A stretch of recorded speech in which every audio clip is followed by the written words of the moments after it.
Yo les gars, c'est Rewax. Yo les gars, c'est Warnup. On crée cette chaîne aujourd'hui pour vous parler d'une discipline émergente dans la trotte qui a un potentiel de ouf, c'est le flatland. On va vous faire découvrir à travers ce qu'on peut expérimenter au quotidien, la partie riding, mais aussi toute la réflexion qu'il peut y avoir autour. Donc le but c'est de partager cette expérience ensemble. Mais du coup le flatland c'est quoi? C'est une nouvelle discipline qui consiste à exécuter des figures ou des combos uniquement sur un sol plat, souvent en équilibre sur une roue en utilisant ou non des pegs. Ça demande beaucoup de réflexes et pas mal d'équilibre, mais aussi surtout beaucoup de patience parce qu'on répète des centaines et des centaines de fois le même trick pour réussir à le maîtriser et l'intégrer dans un combo. C'est vraiment une autre manière d'aborder sa trotte et il y a tout encore qui reste à faire et la seule limite c'est vraiment notre imagination, quoi. Ouais, c'est sûr, il n'y a vraiment pas de code dans le flatland. Le but c'est d'exploiter à 100% sa trottinette et toutes les parties de la trotte dans le but de faire des nouveaux tricks et des nouveaux combos à la fois techniques mais aussi artistiques.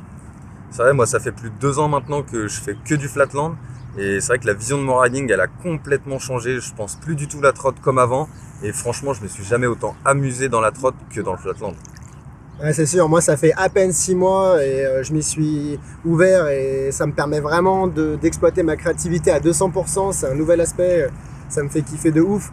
J'ai commencé la trotte en 2007 dans mon garage, j'avais pas trop de place, j'étais un peu restreint. Après, au fil du temps, je suis allé dans les skateparks où j'ai développé vraiment un riding plutôt park. Et j'ai un peu touché à tout dans la trotte. J'ai fait un peu de snow scoot, du trial, du street, du park. Mais toujours en conservant cette partie technique. Et puis voilà, et au fil des années, l'été dernier, on a fait un trip vraiment axé flatland. Ça m'a vraiment chauffé, Rewax m'a chauffé. C'est là où tu as redécouvert le flatland comme moi je le faisais un peu. Exactement, ouais, de ouf. Donc ça m'a plu de ouf. Et à la fin de l'année dernière, fin 2021, je me suis monté une trotte pure flatland et après je m'y suis mis pleinement. Ouais, moi c'est pareil, j'ai commencé vers 2006 en parc, mais au fil des années j'ai quand même vite été attiré par tout le côté un peu curb, street, technique, etc. Mais je me faisais pas mal d'entorses aux chevilles et du coup quand je reprenais la trotte, je commençais par faire du flat. Et j'ai commencé à être attiré vraiment un peu par le flatland vers 2014. Mais je continuais quand même beaucoup à rider le curb, etc. avec mes potes parce que je préférais ça que de rider tout seul dans mon coin, quoi. Mais septembre 2019, je me suis déchiré le ligament de ma cheville à gauche. Ça a été la blessure de trop. Mes chevilles, elles assumaient plus les grosses réceptions. Donc quand j'ai repris la trotte en janvier 2020, je me suis consacré à 100% dans le flatland. Et j'ai embarqué le Warnup dans le délire en 2021. Ça a vraiment décuplé notre réflexion qu'on a sur le sujet. Et voilà, on a décidé de vous partager ça avec cette chaîne.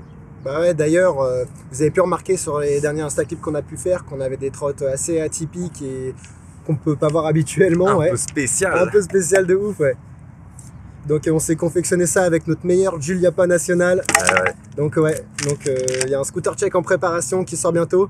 Donc abonnez-vous, activez la cloche pour être prévenu direct. Et puis pense à nous suivre aussi sur Insta, ça va s'afficher là quelque part. Tu connais. Ici, on sait pas. Et voilà, à la prochaine. C'est la Flatland Experience. Bientôt.